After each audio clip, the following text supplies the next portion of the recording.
Good morning, everyone. Although we are reaching towards good afternoon, but good morning. Yeah.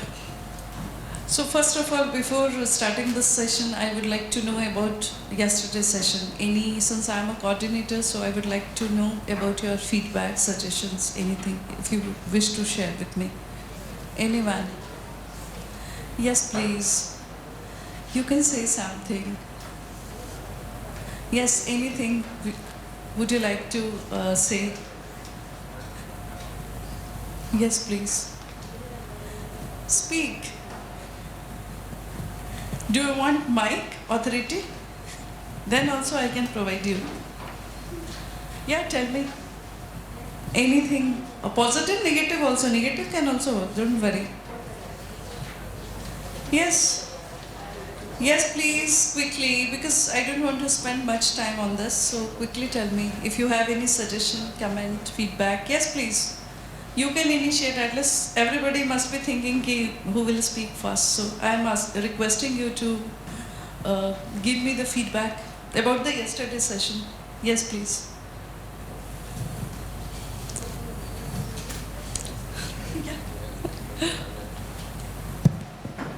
Ma'am, yesterday's class was excellent, but it was more of theory.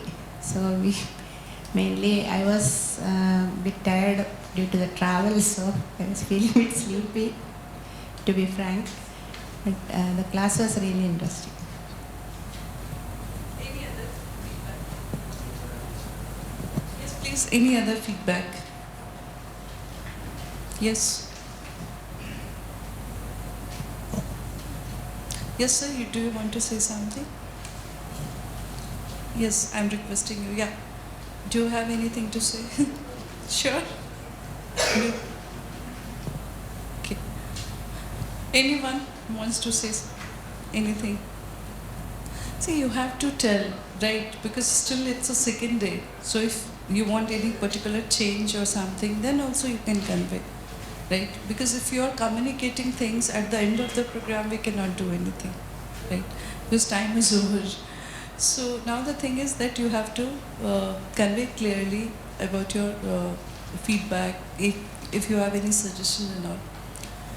Now, if I talk about my session, because I didn't attend other faculty session, see, the thing is that I discuss primarily all the tools and techniques, right? And all the tools and techniques that we discussed yesterday, that was a very practical one. The only thing is that you have to apply. Things you are already doing, you are already, expert in that part. I'm not commenting on that aspect. What we discussed is related to the framework, how you can structure your thought, how you can think systematically, right? So that was the whole idea of the yesterday session, right? By any chance, if you remember, what did we discuss in the last class? Yes? By any chance? Yes? Anyone? Now regarding the practical use of all this, please, yeah. Now regarding the practical tools, practical uses of these tools, approach is very simple.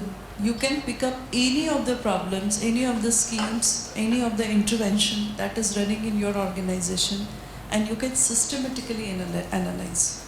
See, 4 days training is actually very limited, because in one session, of course, I am discussing. In another session, basically, you have to do the things. Then only you will be able to appreciate the uses, right?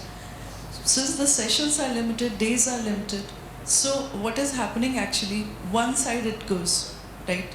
Like regarding the MAM session also, presentation skills, communication skills and all. So this discussion is going from one side only. There should be something, activity that should be done from your side also. Then only you will be able to understand the uses of this, any of the concept, right? And since it is an MDP program, so practically it is not possible also to have a very long duration, because then it won't be possible also for you also, for me also, considering your engagement. But yeah, what you can do now, since more or less you are aware about the tools, you have information related to all these tools in the internet. You can search and you can try. See, I discussed multiple tools, but the moment you will try to utilize any of these tools, you will immediately face a difficulty, right? Theoretically, it's very, very simple, but practically if you use, you will find a difficulty. But actually these tools are very, very useful, right? Because it will help you. See, use of any of the tool, if you think, see, pastel. Directly if you are using pastel, it's not a very innovative or novel concept. But immediately you will get to know about the external environment, what kind of external environment you have, why it is different from the other states, why it is different from the other region within states also. If you are comparing district-wise variation, you will be able to quickly understand. So it will help you to know that, okay, why a particular thing works in one particular scenario and not in other scenario. So that's the idea. Same goes with the other tools also. Sectoral analysis, Porter's 5-force model. Theoretically, of course, every tool's techniques is coming from theory only. But if you practically apply Porter's 5-force model, whether it is fisheries, dairies, you will immediately understand that why the growth of this particular sector is very high, low, or stagnant, right? So the actual appreciation of these tools will only come if you try to do analysis. That is very, very important. If you are not doing, so it will be difficult for you to understand. Similarly about the portfolio. In your organization, multiple types of products and services you are offering. Not all product and services are equally attractive. That's why government don't want to continue with all the schemes, right? They are discontinuing or they are innovating, they are changing, right? And what's the best way to analyze this? The best way to analyze this is using BCG matrix. You are comparing with the growth, you are comparing with the current adoption. And you can simply position all your schemes in that particular framework, right? So the idea here is that you have to think beyond. You should not say, this is our usual tendency that if we don't like a particular thing, or if we don't understand, or if we find it very complex initially, usually we try to ignore the things, right? But you have to think that way, that how it can be used, like 7S. 7S is very, very useful. If a particular scheme you are running or planning to run or planning to discontinue, before that you should see why, how these 7S are aligned, right? Whether there is any need to work on a particular S. And accordingly you can make change in that particular S, whether it is a strategy or skills. Sometimes you all have, all type of S you have, but in your organization the skills is something that needs to be upgraded. So that is something you can work on, right? So you have to use these tools. My idea is where to use this tool, in which scenario you can use this tool is something that you have to figure out. And it's very, very easy. It's not difficult. Of course, since it is a management training, so we are not talking about the technical aspect. Otherwise also, you are much more experienced than us related to the agriculture, dairy or fisheries.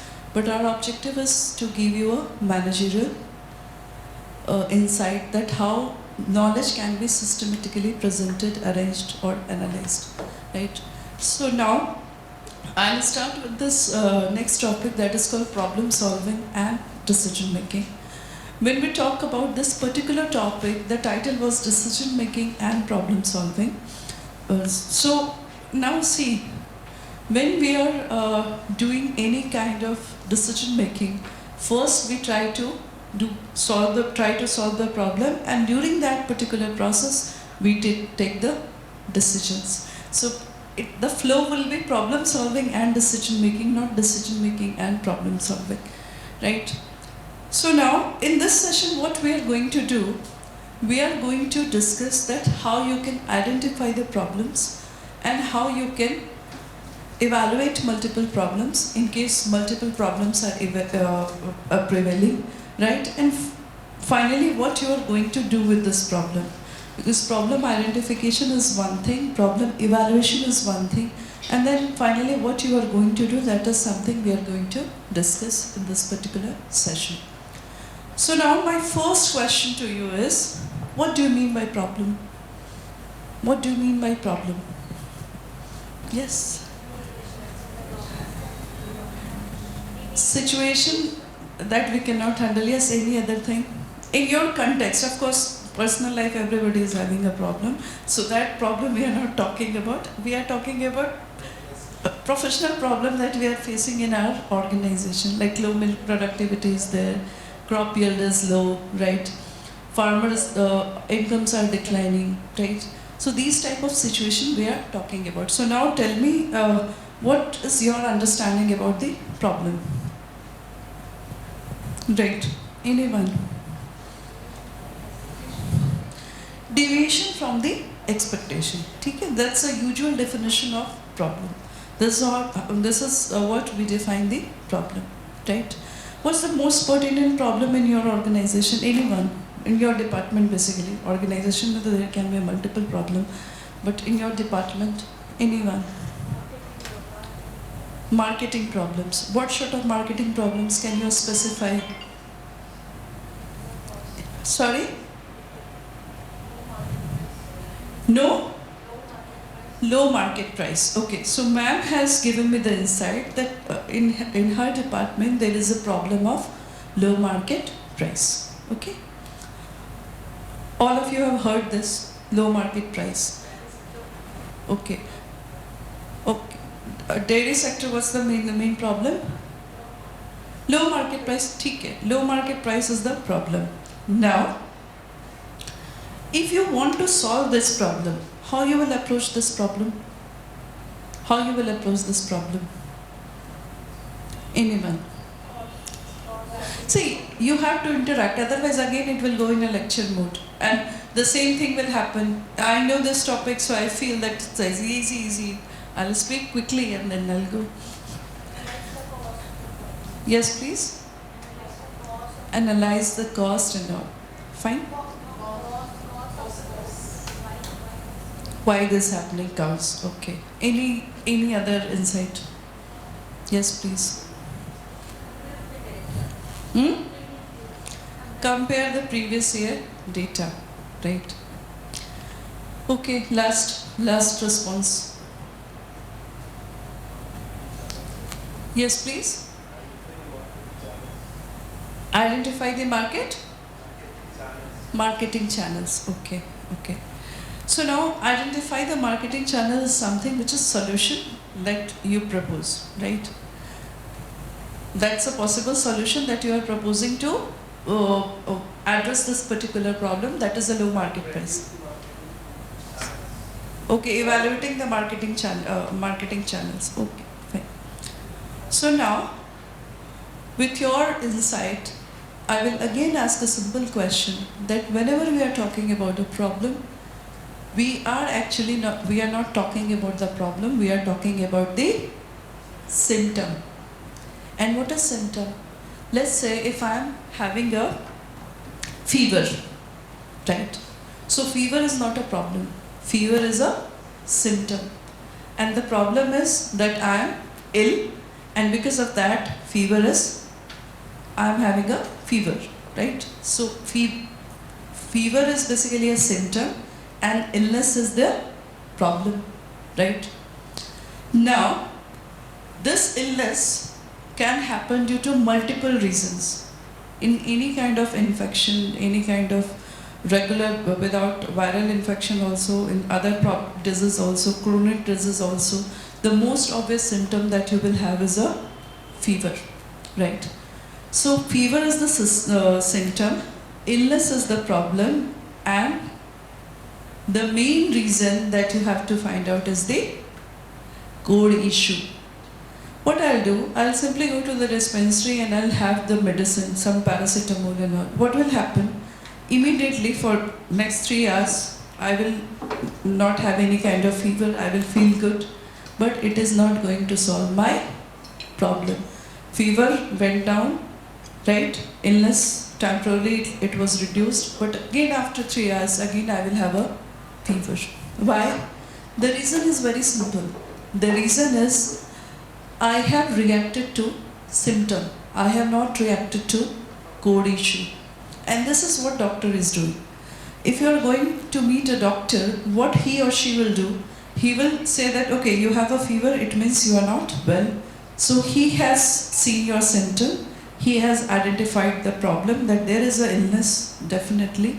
And then he will try to find out all the reasons why this particular illness is there. He will go, you will have to go for a blood test and all. And then you will be able to know that what is the core problem. So if the fever is happening due to the infection and you are taking the medicine for infection, fever will automatically go away. So there are two ways of solving the problem. The first is, of course, you are reacting to the symptom, and then what will happen? Temporarily you will be relieved, but the core issue will again create a different types of symptom. The other approach is that you will not react immediately to the symptom and you will try to find out that what are the core issues. I gave you a very personal example of illness, fever and all, but the same logic would be applied in the case of a professional setting also. If your market price that you're getting is low, so that is actually a symptom. That's not a problem, that's a symptom. And now you have to think further. Why I am not getting the reasonable price or better price or competitive price? And for that you have to dig deeper. And there can be a multiple reasons behind it. And then you have to go layer by layer, right? First, of course, most obvious reason could be you are not getting a better price because there is no proper market linkages. One problem could be. Other problem could be that your product quality is also not satisfactory. You are not meeting the quality standard. So let's say I'm talking about only two problems. Then what you will do, you will not stop here. You will go further, deeper. And you will ask that why market linkages is poor. Why market linkages is poor? Because there is a lack of awareness, right? Right? There is a lack of awareness. Similarly, if I talk about why the quality is not good, the reason is that your product is not meeting the quality standard. Again, you will go back and you will ask that why you are not meeting the quality standard, quality certification is not there. Again, you will get to know that there is a problem, long waiting time is there for certification. That's why you are not going for that. Similarly, lack of awareness. Again, you will go back and you will ask, so you will get to know that farmers are not aware about the how to link their product with the market, or they don't have a technology and understanding to know about the market.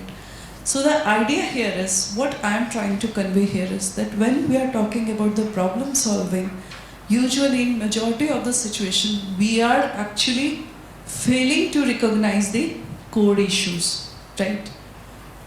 So whenever you are trying to solve a problem, your first step should be that you have to differentiate between the symptom, problem and core issues. So what is this? I'll quickly show you now slides. So this is the typical case, real problem. Theoretically, of course, see, whenever we are doing any theoretical reading textbook, there is no problem. Why there is no problem? Because you have all the information, you have all the data, you know stories, you know both sides of the stories. So everything is crystal clear, you have to apply some logic and you have a ready-made solution with you. But in real life, the way you see the problem, that is entirely different. So the first thing that you will see here is, especially in government setup, problems come with a public pressure, right?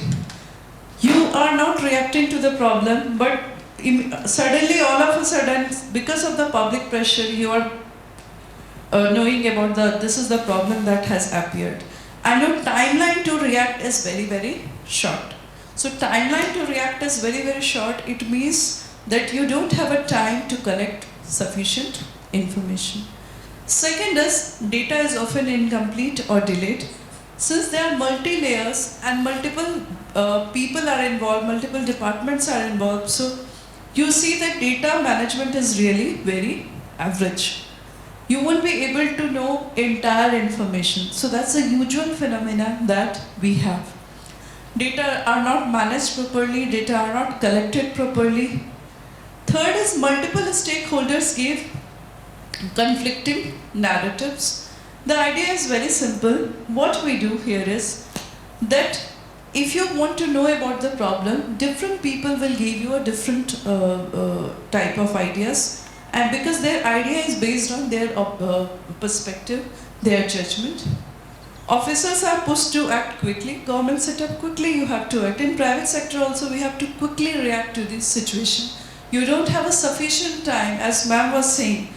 You don't have a time to apply pistol analysis, because for everything you have a short deadline and you have to react within that only.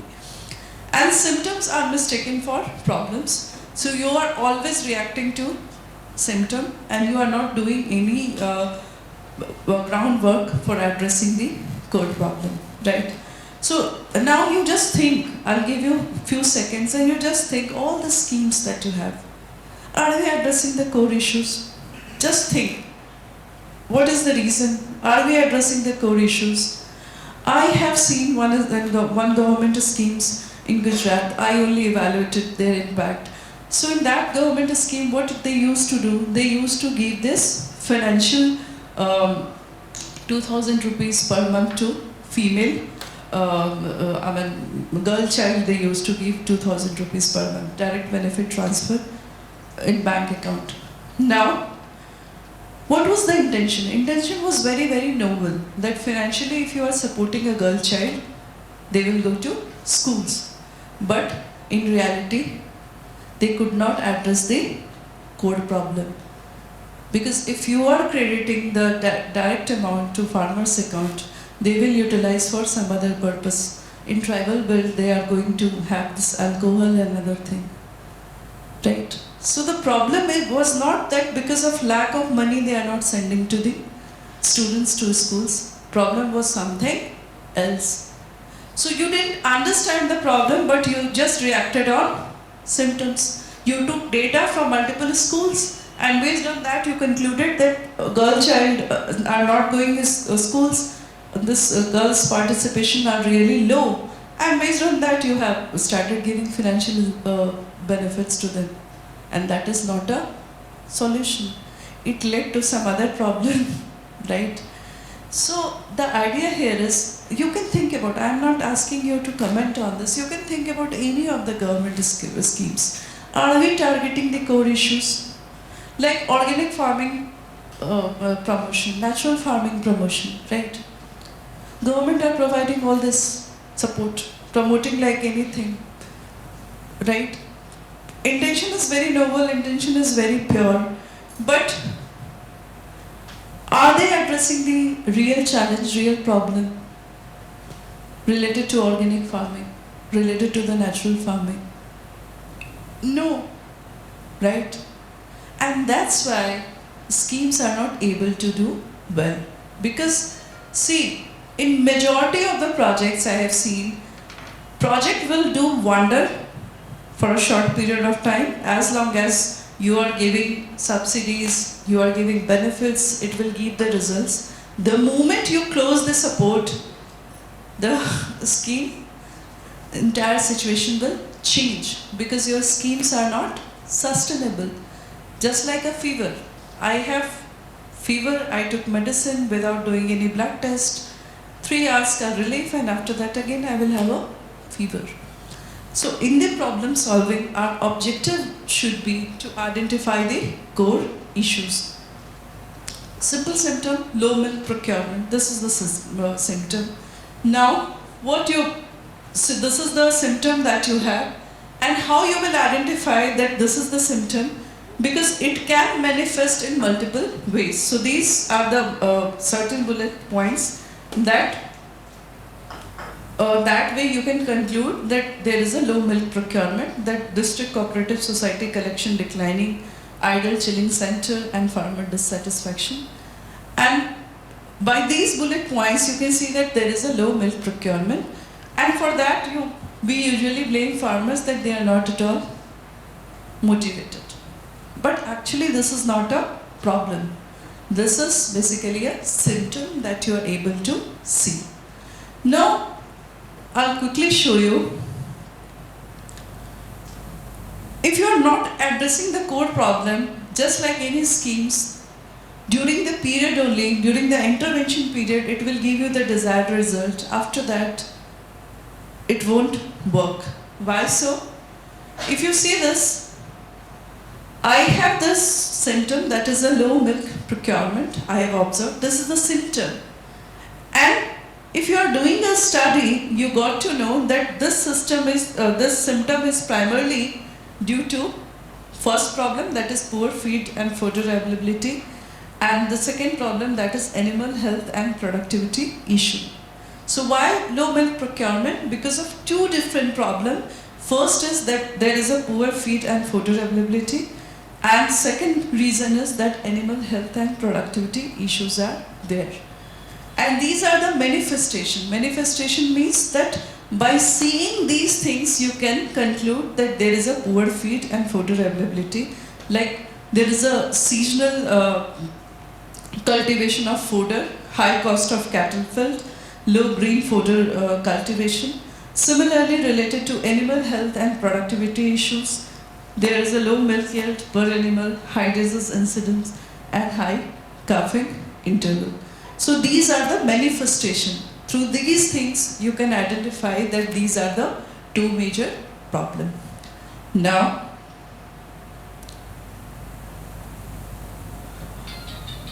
again, for problem 1, you will try to identify that what are the root cause, why this particular problem is appearing, and behind that you will get to know that there is a limited land for fodder cultivation, there is a low adoption of fodder schemes, inadequate extension on fodder crops, and weak community fodder banks. Similarly, for problem 2, when we are going deeper and we are trying to find out the reason behind animal health and productivity issue, you will get to know that there is an irregular veterinary reach, late disease detection, poor vaccination coverage, limited farmer awareness on scientific rearing, weak monitoring of field level services. So now, if you see this, you will find this way. You have a root cause leads to the problem, and problem leads to symptom, right? So similarly, you can see that root cause is creating problem, like root cause causes feed shortage, weak veterinary services, and that leads to the problem of poor productivity, and finally the symptom that you are able to see, that is low milk procurement. So now, how you are going to use this? You have to see that the scheme, intervention, action that you are going to take, whether it is addressing your root cause or it is just a reaction to the symptom. If you are addressing symptom only, then what will happen? You will get temporary relief, but it will not be a long-term solution. So that is the idea. Now,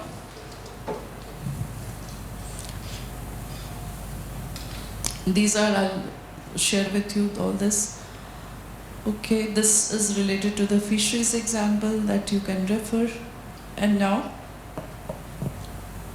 when we talk about the problems, right, there are basically 3 types of problem that you will encounter. First is the technical problem, second is the administrative problem, and third is the mixed type of problem. So, when we are talking about the technical problem is basically related to the, just a minute, let me switch off my phone, I think it is, okay. Yeah, so when I'm talking about the technical problem is scientific in nature, require engineering approach. So what is the simple example? Simple example in the case of animal husbandry, it's a simple example is related to the vaccination or any kind of illness. In that case, what will happen? Technician will come, he will diagnose, he will test, and he will provide proper vaccination or give medicine, etc. So that sort of problem is basically a technical problem that does not require any administrative intervention.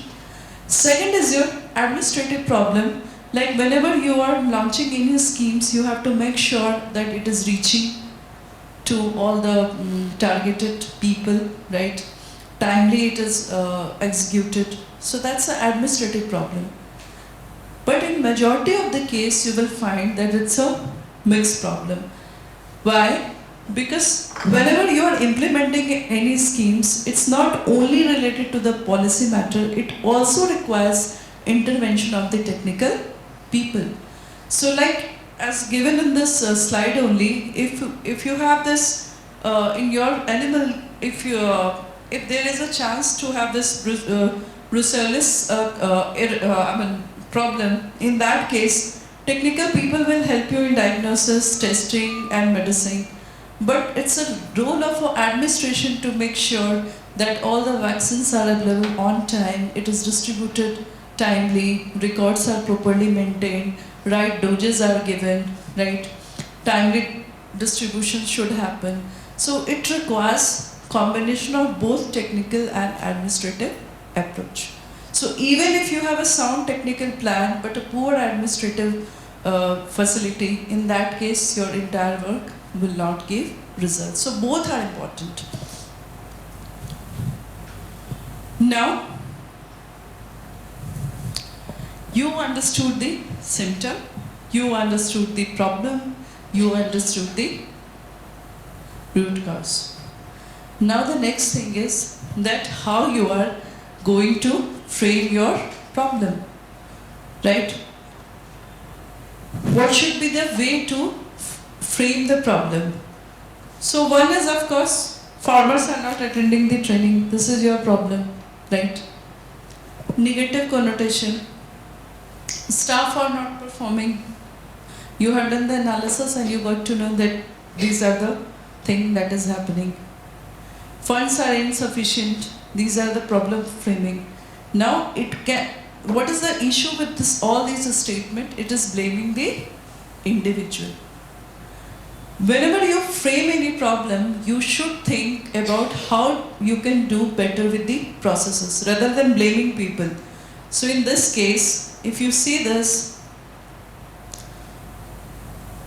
what you can do, see, poor framing could be that farmers are not interested in training, we straight away write this. Rather than writing this, we need to write that training content, timing and delivery do not match with the farmers' reality. That's a right approach, because if you are doing a correct framing, it will help you to take a corrective action. If you are straight away saying that farmers are not interested in training, farmers are not liking training, farmers' participations are low, in that case it is not giving any insight to the decision maker that how to resolve these issues. And it is also blaming people. So your problem formulation in such a way so that it leads towards solution. Simple example is, here if you are framing your problem after doing the analysis, you are writing that training content, timing and delivery do not match the farmer reality. You will get to know that, okay, this is the problem and this is something we need to address, right? And why this is? Because the root causes seasonal workload, communication barrier and no post-training support. So framing of the problem is also very, very important, because you have written in the report farmers are not attending. It is not going to be useful, right? You have to properly frame your problem, that why this participation is low. And this is how you can reframe your entire sentence. Now, identify problem and root cause. First tool that we are talking about is called 5 Why. What is 5Y? See, if you see this slide, very simple, it's very easy. It simply says you, in a simple term, if I summarize this tool, it simply tell you that what is the reason why this particular thing is happening. So there is a term 5 whys. Means what? You have to ask 5 times. If you are asking once, one time only, it means you will be able, you are basically addressing the symptom. 3 times you will be able to understand the problem, and the last 2 times you will be able to understand the root cause. So you have to ask why, at least total 5 times. It is scientifically proven that if you go deeper and ask 5 times why, you will be able to understand the root cause. So rather than saying the problem that market price is low, you have to ask and go deeper. Why? Market price is low. Why? Marketing channels are not stabilized. Why marketing channels are not stabilized? There is no government support. Why there is no government support? So you have to ask multiple times, and you have to break this unless and until you find a real reason which is affecting your entire problem. So that's the basic idea of 5Y. You have to ask continuously, go deeper and ask multiple times that why this particular thing is happening. And that is the whole idea of 5Y. If you will do this related to any of this problem, you will find it very, very interesting. You will be able to know the problem, right? Why this is happening, root cause. So yeah. Now the most important thing is that why you will ask this why question. See, you should not use this 5Y if the problem is appearing once only, because it can appear by chance also. So if there is a repeated problem, you should concentrate on the symptom and you should try to dig deeper and ask the root cause of that particular problem. There is a slow scheme adoption, there is a service delivery failures, poor performance. So in that case, any kind of repetitive problem, you can use this 5Y. Similarly, these are the steps related to the 5Ys and rules for using 5Ys. You cannot blame the individual because your job is to identify the problems in the system. You try to base your answer on the facts and document the reasoning. Okay, so you have to continue this process until and unless you find the exact reason which can be controlled by the administration. Simple example, you can see this. Very simple example. You can also do some kind of exercise. See, delay in fertilizer subsidy distribution. Most simple example. Why the subsidy is delayed? Files pending at the district office. Next, why are files pending? Incomplete beneficiary data. Why is the data incomplete? Because panchayat reports are delayed. Why are panchayat reports are delayed? Because field staffs are overloaded and untrained. Why are staffs untrained? No structured capacity building program. So now you can see, tools is very simple, but if you see this agriculture example, you will get to know that delay in fertilizer subsidy distribution, the root cause is basically the weak training support and not the staff negligence, because they don't know how to do that part. So that's the idea of this. Why?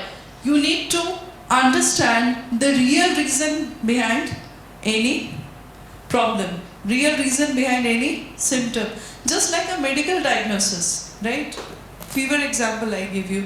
If you are just reacting, you have a pain in your leg and you are taking medicine, it will give you a temporary relief. So you have to identify that since you have some deficiency in calcium, vitamin D, and because of that you are having this leg ache, then it will permanently solve the problem. So the same logic here we are going to apply.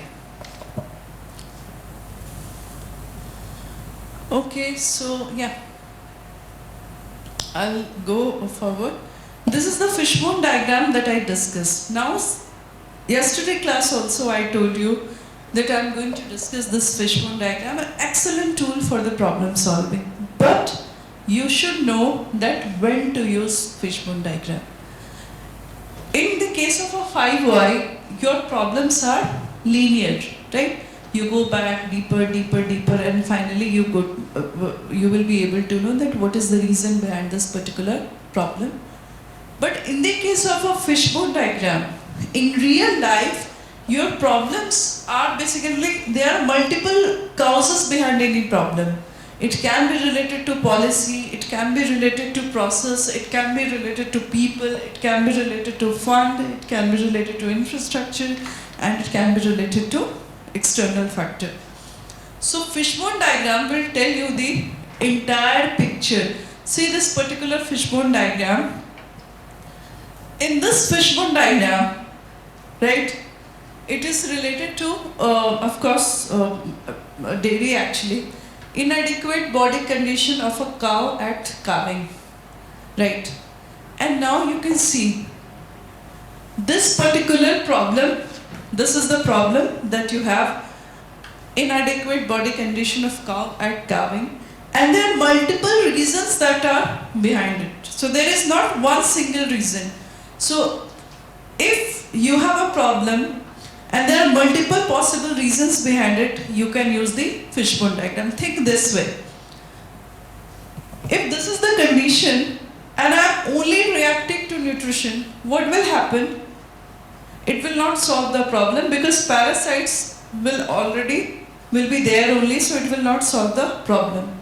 If I treat my cow, I will provide all this medicine and all, but I will not provide nutrition, it will not work, right?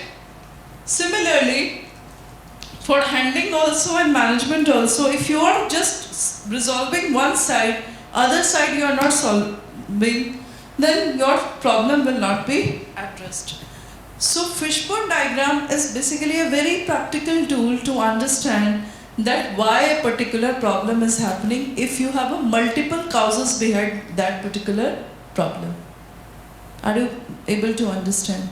And now you can see in each of this reason, you can see here, I am not leaving this diagram here only, nutrition I am not leaving, I am also writing that what do you mean by nutrition? Absence of concentrate use, extensive pasture and low quality reference. So all the possible reasons that are contributing towards this major reason are also highlighted. So that is the whole idea of the fishbone diagram. It will give you the holistic picture that why a particular system is not working. Or if I am saying this in a positive way, I can say that how I can make my system much more effective while working on the multiple factors, right? So that's the idea of fishbone diagram. You are working on a multiple factors to make it work, right? Because if you are focusing on one particular factor only, then the entire system will collapse. It will not work. So in a problem can be of multiple types. Let's say if you have a particular problem where you have a multiple cause, you can go for this fishbone diagram. If you have a problem which is linear, you can go for 5Y. Done?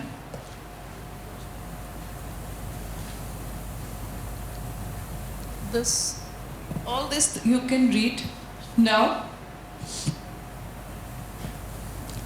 next thing that I'm going to talk about is, let's say you have a very good schemes, technically sound schemes, everything is very good, right? But still, your scheme's intervention is not working. Why so?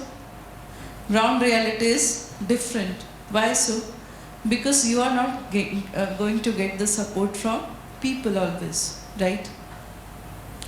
Technically sound, there is no problem. You did all this root cause analysis, 5 why, everything is fine, right? You have done all the analysis and everything is coming okay. But still your intervention, your scheme, your plan is not working. So in that case, the reason is not with the intervention. The reason is not with the plan. The reason is with the stakeholder management. And when we are talking about stakeholders, who will be the stakeholders? Anyone? In your intervention, in your plan, who will be the stakeholder? First is of course the farmers, because you are directly dealing with the farmers. Then marketing people. Then बस दो लोगों से ही आप बात करते हैं.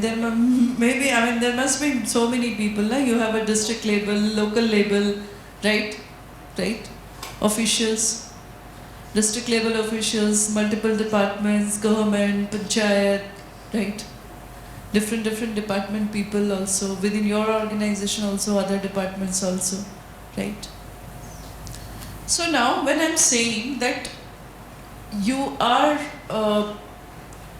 going for a very good schemes intervention, but it is not working, the reason could be that you are not managing the people in a correct way. What does it mean? It simply means the way you are managing farmers, the same way you cannot manage government officials. Are you getting my point? Because your communication mode, communication frequency, the way of talking, the frequency of talking, right? The way you are providing information, all these things will differ, and it will differ from person to person, stakeholder to stakeholder, right? So that's the idea of stakeholder management. You cannot treat all the stakeholder in a same way, right? The way in my college, the way I deal with my juniors, the same way I cannot deal with my senior officials, right? I cannot say, "Okay, I'll come to my cabin after 3:30, I'll provide you material." No. The same logic will work in the case of a problem solving also. You have to segregate your stakeholders, right? Now, what is the idea in this? So, first is all this you can read. You have to, in the first stage, you have to identify your stakeholders. And stakeholders are all the people who are directly or indirectly affecting your schemes or intervention or your plan or your projects, right?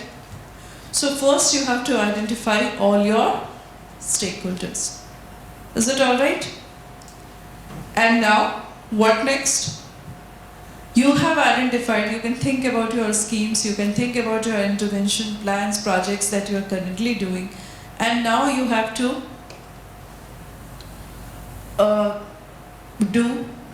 do the second step. So stakeholder you have identified.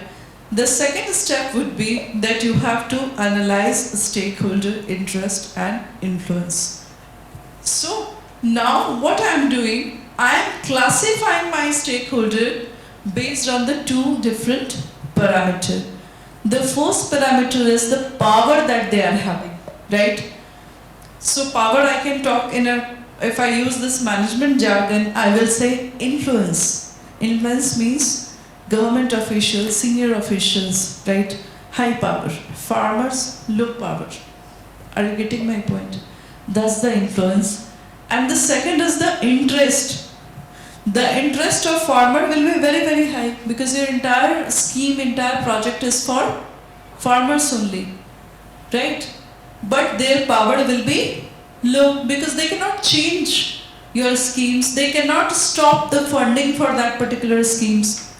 On the other hand, you will have a people whose power is very high, but interest is not that much. So based on these two criteria, you have to segregate your stakeholders. So this is a simple hypothetical example. So your stakeholders are farmer, panchayat, traders and media. Interest is written, influence is written, and then, so now I will go to the third slide. So you can see this, high power, high interest, you have to manage very closely. High power, low interest, you have to just satisfy. Low power and high interest, you have to keep informed.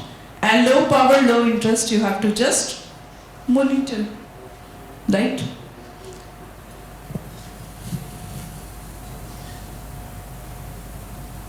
So, wait. Now you can see this simple example, rural development project. You can use it for your schemes. So in this case, if you see, there are two categories. First is the power and second is the interest. Right? And then meaning is written, strategy is written. Let me show you example. Okay.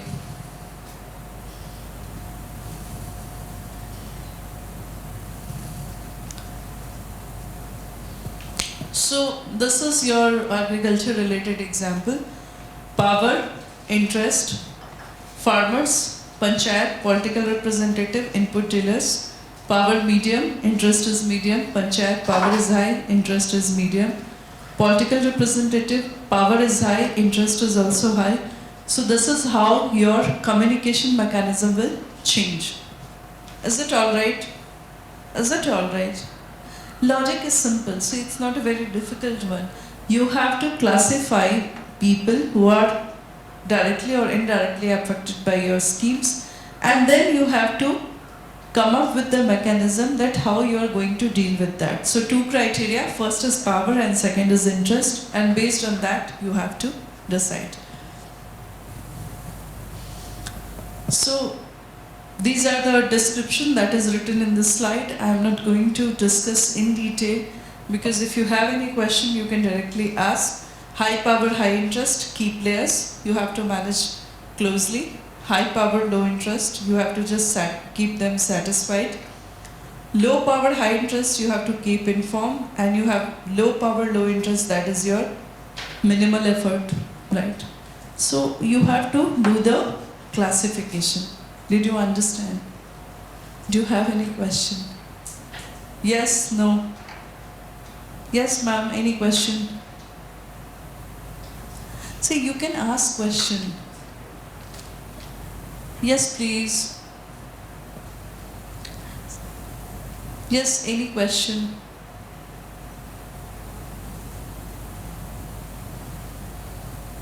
Any question? So it's a stakeholder management strategy. You have to find out the people, right, who are involved directly or indirectly, and then you have to manage. You cannot manage all stakeholders in a similar way. Communication mechanism will also be different. The way you are communicating with them will also be different, right? So frequency will differ, the mode will differ, right? So this is how you can segregate and you can decide that what should be the mechanism. Like these are the certain question that we used to see, that what information we need to collect and when, who will receive the information, what method will be used. So these are the certain things you can see.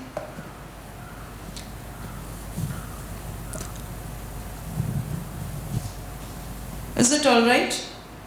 Can we proceed? Again, you have this need analysis. Again, one of the methods, very simple methods. You have a tree structure, right? And then, if you see this tree structure, actually, in this tree structure, you can see you have identified the core problem, direct effect, and I'll show you quickly. So this is the current state analysis. It's a problem tree that we use to develop. In all the NGOs and cooperative, we are making it. So this is the core problem that you have, right? Problem tree we are talking about. These are the causes, 4 different causes, and these are the sub-causes. Done? So this is the problem tree, and blue color, it shows the direct effect of this particular problem. So this is called the problem tree. In this particular problem tree, upper side it shows the effect of this particular problem, and the bottom side it shows the causes and sub-causes. Just what I did is, I have broken the problems into a multiple levels. Is it alright? Now this is the current state analysis. The next thing that based on this current state analysis, I will prepare this future state analysis. And what is this future state analysis? In the case of a future state analysis, if you see this going backward, this is my core problem, that is low crop productivity due to water scarcity in the rain-fed area, and the problem solution is improved water resource. So it's just a mirrored image of the previous one. Here I have written that lack of watershed management at the community level, and this is my solution, community waste, water waste management. So simple problem I have converted into a solution. Here I have written no micro irrigation system, and here it is adoption of micro irrigation. So previous slide, if you see, it is related to different problems, and in this slide it is related to solution, right? And if you solve this problem, what will be the impact? The farm productivity will increase, reduction in the farmer indebtedness, and improved food and water security. So this is your problem tree and this is your solution tree. Is it alright? Just a mirrored image. Problem I have converted into a solution. That's it. Now the main thing is that I would like to say here is that you have highlighted that these could be the possible solution. Solution 1, solution 2, solution 3 and solution 4. But practically in any of the organization, you won't be having all the resources to implement all the solutions simultaneously. So what you will do? You will do all this feasibility analysis, technical feasibility analysis, whether you have a technology and skills to implement this, whether it is cost-wise it is justifiable or not. So economic feasibility you will do the legal feasibility, whether you are meeting with the compliance rules, regulations or not. Operational feasibility you will do whether, see, let's say if you are developing a particular system, you need to see whether local people are willing to adopt that particular scheme or not. What is their willingness, whether they have a knowledge related to. So let's say in an agriculture product, if it requires the use of drones, so in the technical feasibility you will see whether you have drones or not, and you also need to see whether you are technically capable to run those drones or not. So that's a technical feasibility. Economic feasibility, you have to justify the benefit that you are going to get from the drone. Right, I'm just giving you an example, the uses of drone for crop monitoring. Legal feasibility, whether you are meeting all the compliances and all. Operational feasibility is basically drone monitoring you are trying to implement, whether it is actually feasible or not, farmers are willing to apply that thing or not. So that will come under operational feasibility. And finally, schedule feasibility. Schedule feasibility is solution is something you have to check whether it can be done within a certain time period or not. If it is taking more time, then practically it is not viable. So you have to do the feasibility analysis. And based on that, you can see whether you can go for this particular solution or not. So now if I go to the next slide, you will be able to know that out of this 4 different solutions that I proposed initially, this solution is something that meets all my feasibility criteria. So I'll go for this particular solution. Are you getting my point? Are you getting my point? See, your topic is problem solving and decision making. So problems you have identified. What will be the next step? You have to see about the decision, and decision could be related to any of this field. So you have to basically evaluate the feasibility. So one evaluation is of course the economic feasibility, cost benefit analysis, that is something which most of the organization do. But apart from economic feasibility, you will also have to do this technical feasibility, legal feasibility, operational and schedule feasibility. Schedule means that whether you are able to meet the timelines or not. So this is the alternate tree that I have, and here this highlighted green color suggests that this is something which is workable and we can go ahead with that. So this is how we do this. Ma'am, how much time I have? No, I'm just asking because fourth session is also mine. So just quickly tell me accordingly.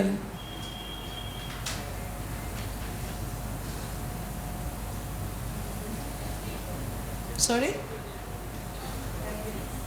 Fine. I hope all are fine with that. Because see, operational feasibility should also be there. Na? I taught operational feasibility, so all the participants should be willing to wait till 1:15. So that's why I'm asking. It's fine? I can go till 1:15? Okay, thanks. So now, next is your data perception gap. Most obvious and most relatable. What is data perception gap? You have implemented a scheme, okay? Any intervention, any plan.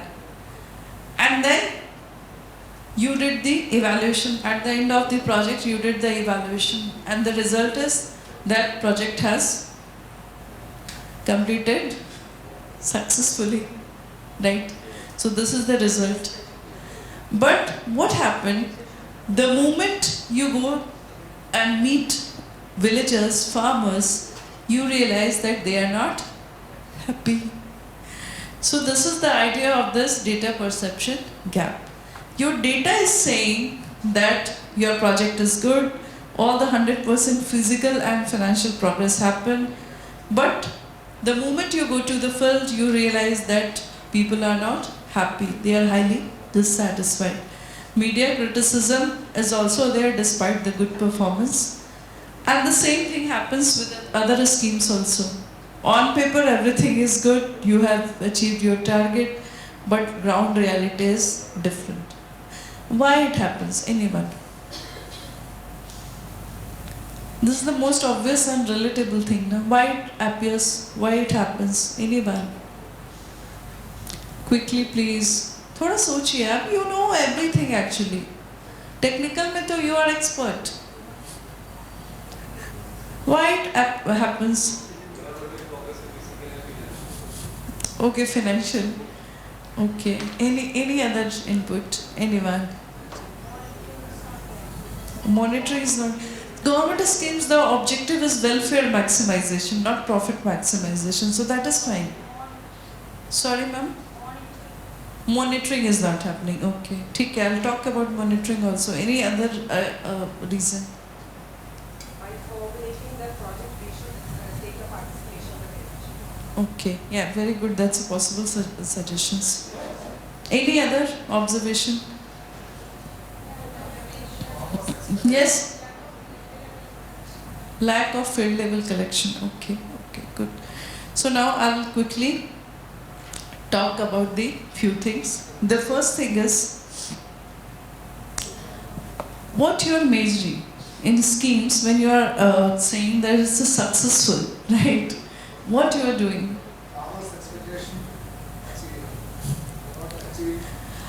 You are basically, see, usually in the schemes, what we do, intervention, what we do, numbers of trainings provided.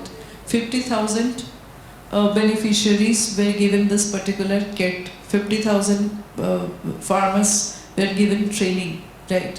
So our measurement of the success is related to the output. These many kits have been distributed. This many, bags of fertilizers, organic, for organic farming training has been given. This many beneficiary participated in that training.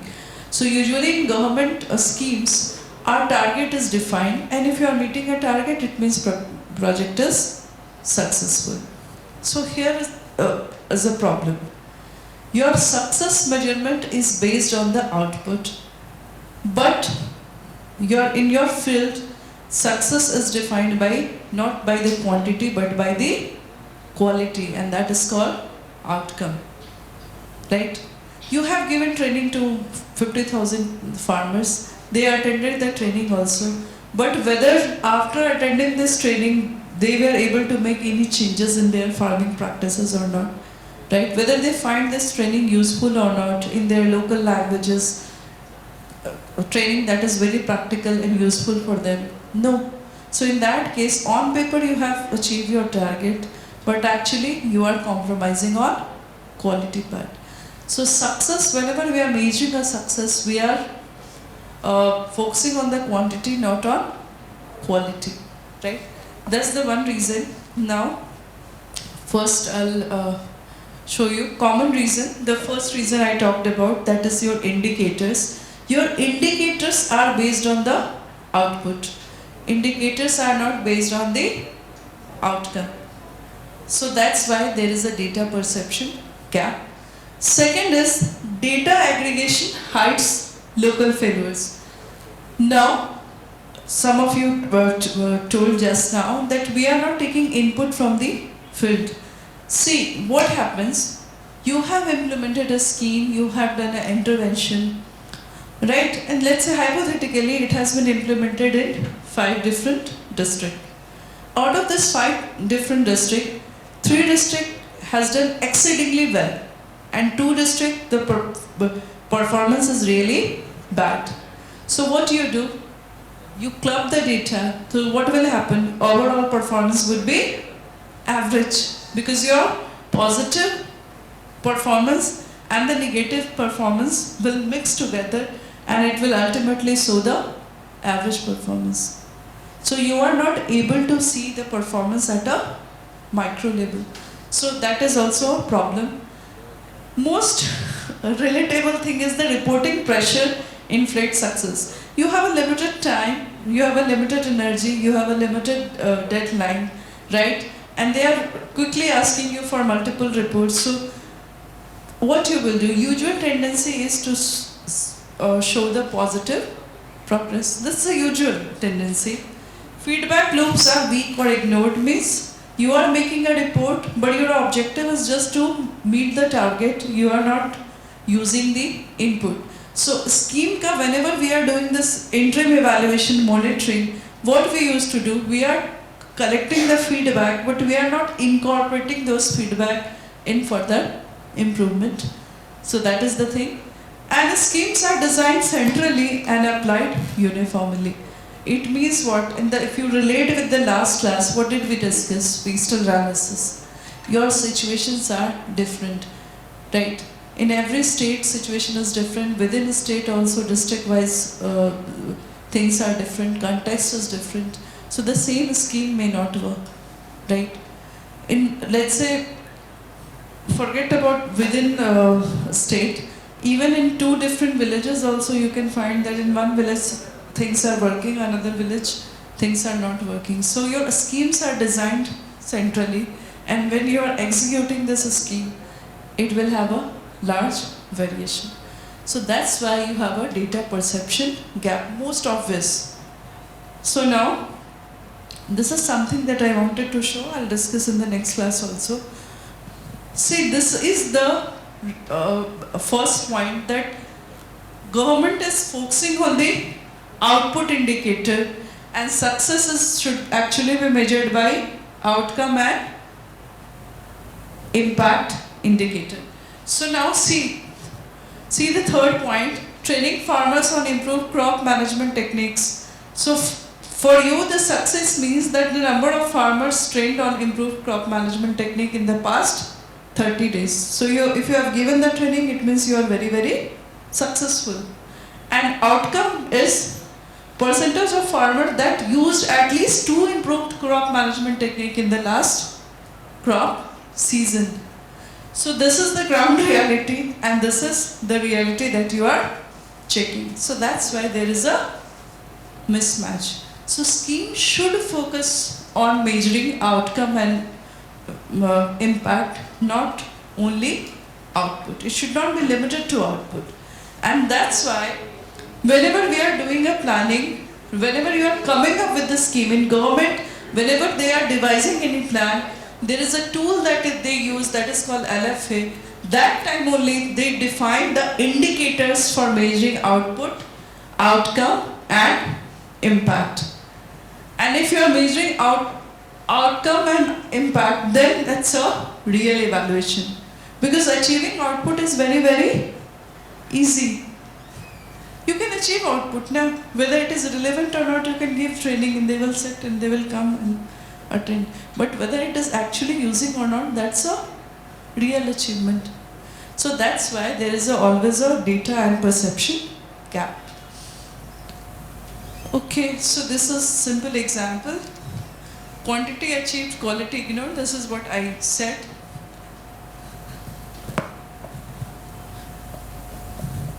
So this is the usual phenomenon, most obvious thing actually. Topics are not relevant. Farming season classes, no follow-up support. Training is over, your things are over. After that, there is no follow-up whether they are doing anything or not.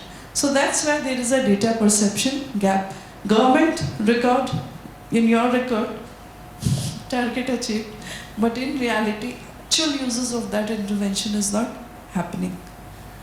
Right? All this I'll share, you can see.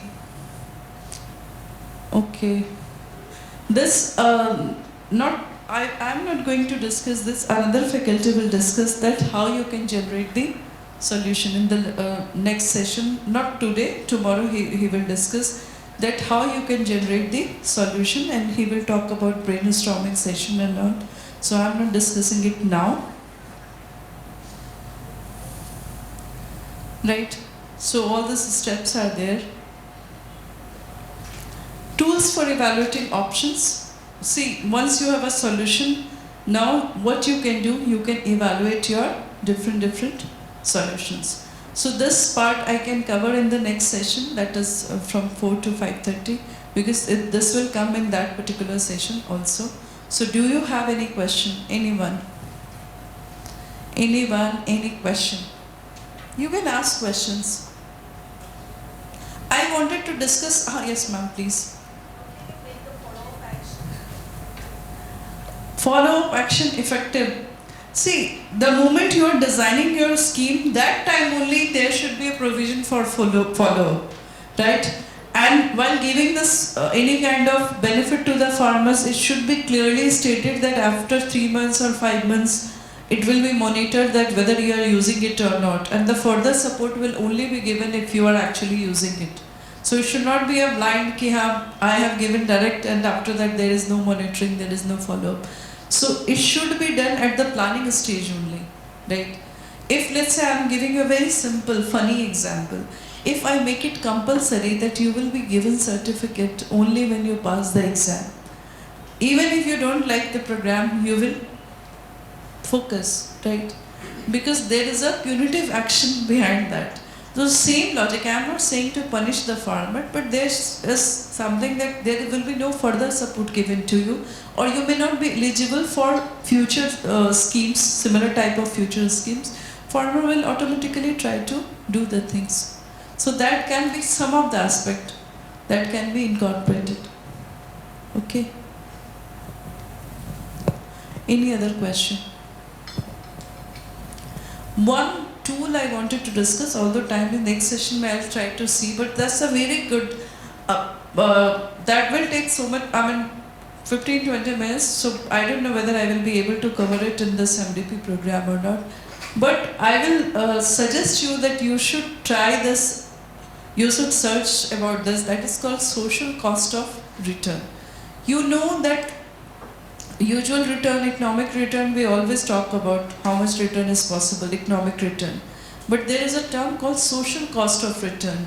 That is something that is very, very useful and interesting concept, especially in the context of government schemes, right? So if time permits, in the next session, I'll discuss a bit about it, right? So yeah, time is, if you have any question, just let me know.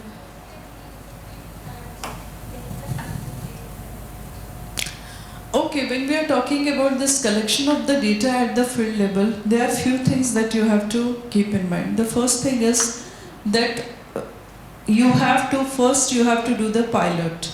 Pilot means that before doing the final data collection, you should know that what is the ground reality, and accordingly your question should be framed, right? So let's say if I'm getting a project from a particular department, so by sitting here I cannot know that what this scheme is all about, what is the perception of participants. So for the effective data collection, the first thing is that I should do the pilot and I should try to develop a better understanding. That's the first thing. Second thing is that in a data collection, it is very important that your data should be representative. Representative means, let's say you have given benefit to 50,000 beneficiary. And if I am collecting data of only 200 beneficiary and based on that I am making a conclusion, so that's entirely wrong. So your data should also be very, very representative. It should represent the population. And there are multiple methods for that also. So let's say in a 50,000 beneficiary you have given to 5 different districts. So my data should come from all the 5 districts, and in all the 5 districts I will have to see the composition of this beneficiary, male, female, age wise also, caste wise also, so that it should include all the people. If I am not including all the people, if my data collection is not inclusive, it will give the biased result. This is how we do. Yes, any question? Any suggestion? Anyone? No question? Any question, ma'am? No? Project communication plan idea is simple, ma'am. When we are talking about project communication plan, first I'll simplify the concept itself. In your organization, if we are using this project communication plan in Sameti, you simply think that you are a faculty here, right? So you have a different types of stakeholders, right? So you are not going to deal with them in a same manner. The way you are dealing with your director, sir, or director, ma'am, the same way you are not going to deal with the people who are working under you. The same way you are not going to deal with the MDP participants. Your approach should be different. Your mode of communication should be different. You can communicate orally also, you can give command directly to your juniors, but the same way you cannot talk to your seniors. Why? Because the way frequency of communication, you are every day talking to participant, you are every day you are talking to your subordinates, but every day you cannot go and have a chit chat with your director, right? So the logic here is that when we are talking about project communication plan, you have to understand, you have to classify your stakeholders. Right? What type of stakeholders you have, right? And what is the way to classify this? The first is of course their influence or power that they are carrying, and second is their interest also, right? So you are talking about a particular schemes, that is a particular type of training program. So in that case, participant would be much more interested, but the interest of director will not be that much, right? Similarly, power of the participants will be very less, but power of the director would be very, very high. So based on this two combination, you have to devise your communication plan. Communication frequency, communication mode, communication channel, all these things can vary depending upon the type of stakeholder. So that is the whole idea. Yes, any other thing?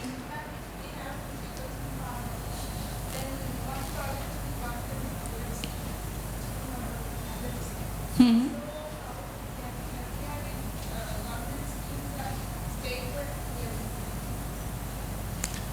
If you have 50,000 beneficiaries in, let's say, 5 different districts, right?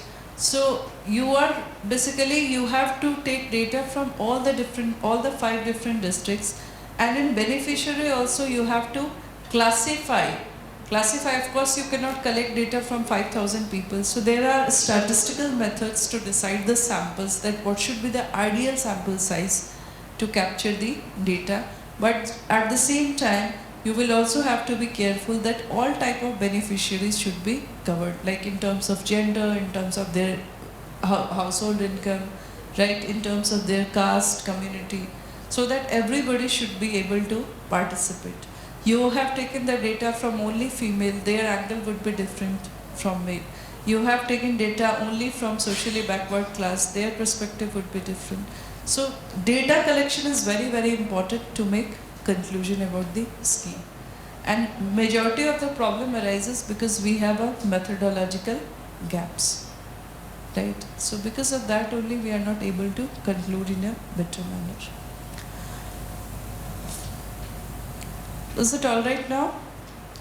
So thanks for your listening, patience listening, right? So we'll meet at 4. Thanks a lot and enjoy your lunch. Thank you.